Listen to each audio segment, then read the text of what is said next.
Bakristu bavandimwe, mwe mwese muteze amatwi, turabasuhuza. Mwe mwese mukurikiye urubuga Data wa twese Pater Noster, turabasuhuza cyane, tubifuriza umunsi mwiza. Uyu munsi tugiye kuganira ku magambo aboneka mu ivanjiri yanditswe na Luka, umutwe wa 11, umurongo wa 27 kugera ku murongo wa 28. Haragira hati: igihe Yezu yavugaga, umugore arangurura ijwi rwagati mu mbaga, aramubwira ati, hahirwa inda yagutwaye n'amabere yakonkeje. Nawe ati, ahubwo hahirwa abumva ijambo ry'Imana bakarikurikiza. Iyo ni ivanjiri ntagatifu. Uragasingizwa Kristu. Aya magambo tumaze kumva aratubwira uburyo bwo guhirwa bubiri. Hahirwa inda yagutwaye. Hahirwa abumva ijambo ry'Imana bakarikurikiza. Bakristu bavandimwe, aya magambo hahirwa inda yagutwaye n'amabere yakonkeje araganisha ku mubyeyi Bikira Mariya. Arahirwa umubyeyi wakubyaye nicyo bisobanuye. Arahirwa Mariya wakubyaye nicyo bisobanuye. Hahirwa inda yagutwaye n'amabere yakonkeje. Koko rero kubyara neza ni uguhirwa. Mariya yabyaye neza. Yabyaye neza gusumbya abandi babyeyi bose. Kwibyara gutera ababyeyi neza, niko Abanyarwanda bavuga. Rero nibyo koko Bikira Mariya yarahiriwe. Niyo mpamvu uriya mugore yanze kuripfana muri rubanda, biramurenga, amarangamutima aramurenga. Niko kuvuga ati, hahirwa inda yagutwaye n'amabere yakonkeje. Kubona Yezu binatuganisha no kubona Bikira Mariya. Gukunda Yezu bituganisha ku gukunda Bikira Mariya. Kuvuga neza Yezu binatuganisha kuvuga neza Bikira Mariya.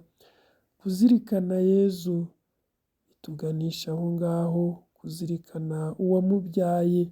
Ni muri ubwo buryo rero uyu mugore yiyamiriye mu mbaga nyamwinshi icecetse yumviriza ijambo rya Yezu, nuko bimwanga mu nda uyu mubyeyi. Ati, hahirwa inda yagutwaye n'amabere yakonkeje. Ni interuro ntoya ariko ivuze byinshi kuri Bikira Mariya. Bikira Mariya kuko yarahiriwe. Hari agace k'indirimbo yitwa Indabo za Mariya kagira kati, koko Mariya warahiriwe, wowe wahoze mu gitekerezo cy'Imana, duhe twese abana bawe, tukubera indabo nziza mubyeyi. Duhe twese abana bawe, tukubera indabo nziza mubyeyi. Iyo ndirimbo rero, ako gace k'iyo ndirimbo kagaragaza ko Bikira Mariya koko yahiriwe. Yarahiriwe kandi natwe abamwemera nk'umubyeyi wa Yezu, nk'umubyeyi w'Imana, natwe turahirwa kuko tubarirwa mu bumva ijambo ry'Imana bagaharanira kurikurikiza. Ariko bose si uko babyumva. ari umukristo wo mu itorero, navuga ko ryanga Bikira Mariya, numvise avuga ati Bikira Mariya tumufata nk'ibahasha itwaye ibaruwa, ngo iyo umaze gusoma ibaruwa ujugunya ibahasha iyo baruwa yari irimo, ujugunya iyo bahasha nyine mu ngarani kuko uba urangije gusoma ibaruwa bakwandikiye. Avuga ko rero ibahasha nta gaciro ifite, ko gifite agaciro ngo ari ibaruwa. Ese koko iyo myumvire yaba imyumvire y'umukristu? Hari benshi mu matorero avuga ko Yesu bamufata nyine nk'iyo mesaje, nk'ubwo butumwa buri mu ibaruwa, buri muri amverope, ngo Bikira Mariya ngo akaba amverope, ngo nuko rero iyo umaze gusoma ngo ibaruwa, ngo amverope ngo urayijugunya, iyo bahasha ngo urayijugunya, ukayijugunya mu ngarani. Imyumvire nk'iyo twayifata dute? Mu by'ukuri ntibigoye kumva ko bene iyo myumvire ari ubuyobe bukabije. Ni ubuyobe gusa, ariko kandi ni n'ubwenge buke cyangwa se uburere buke. Kubona umubyeyi uwo ari we wese, niyo yaba atari Bikira Mariya, ukamubona nk'ibahasha ikwiye kujugunywa, ni uburere buke, ni ikinyabupfura gikeya, ni ukutamenya cyangwa se ni ukwirengagiza agaciro k'ababyeyi. Babyeyi mutubyara, babyeyi murahirwa, mwe mumarana umwana mu nda amezi 9, mwe mufata igihe cyo kumwonsa, mwe mufata igihe cyo kumwitaho, mumurera, mumukuza, mukarerera igihugu, mukarerera Imana. Murahirwa ababyeyi mwe mwitangira abana banyu. Ntabwo muri amabahasha akwiye kujugunywa, ntabwo muri amverope zikwiye kujugunywa. Mufite agaciro mu maso y'abantu no mu maso y'Imana. Nta muntu muzima mu mutwe wabita amverope, wabita ibahasha ikwiye kujugunywa mu ngarani. Uwabivuga gutyo twatekereza ko arwaye mu mutwe, twatekereza ko afite uburere buke. Umurimo mukora mubyara, umurimo mukora murera urakomeye cyane.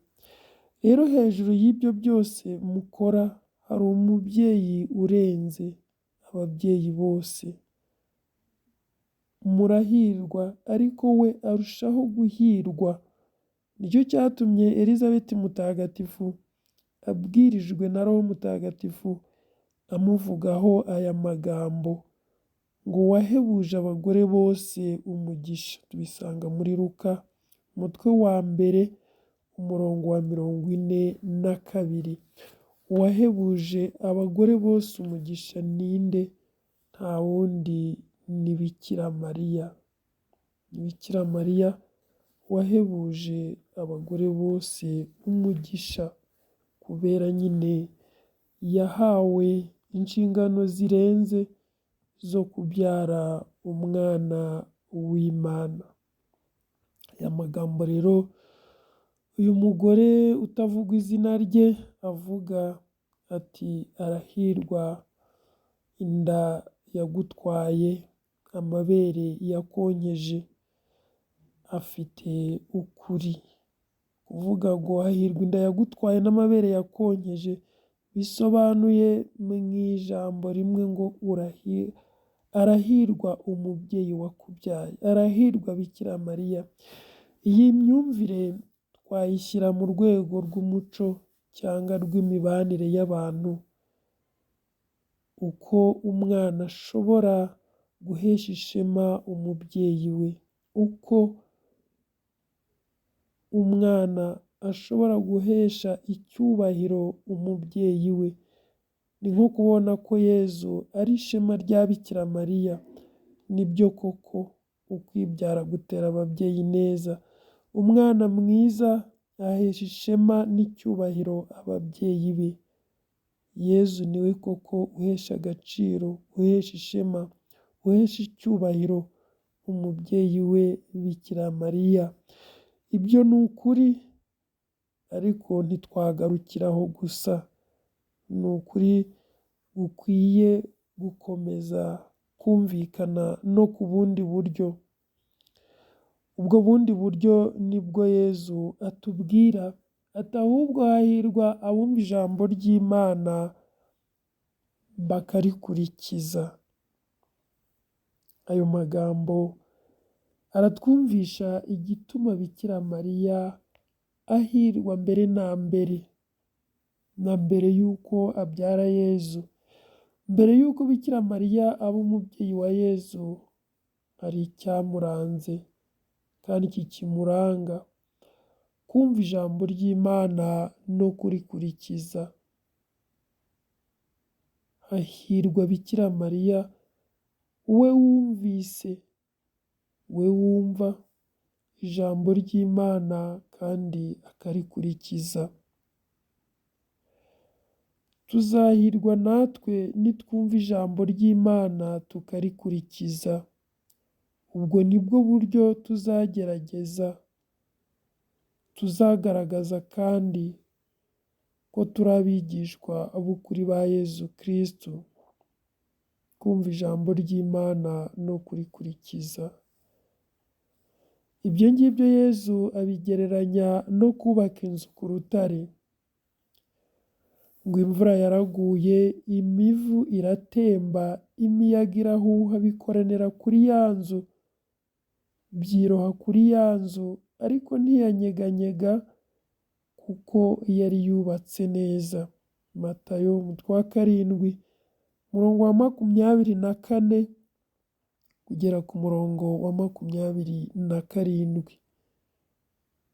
Kumva ijambo ry'Imana no kurikurikiza ni ukubaka inzu ku rutare, ni ukubaka kuri Yezu.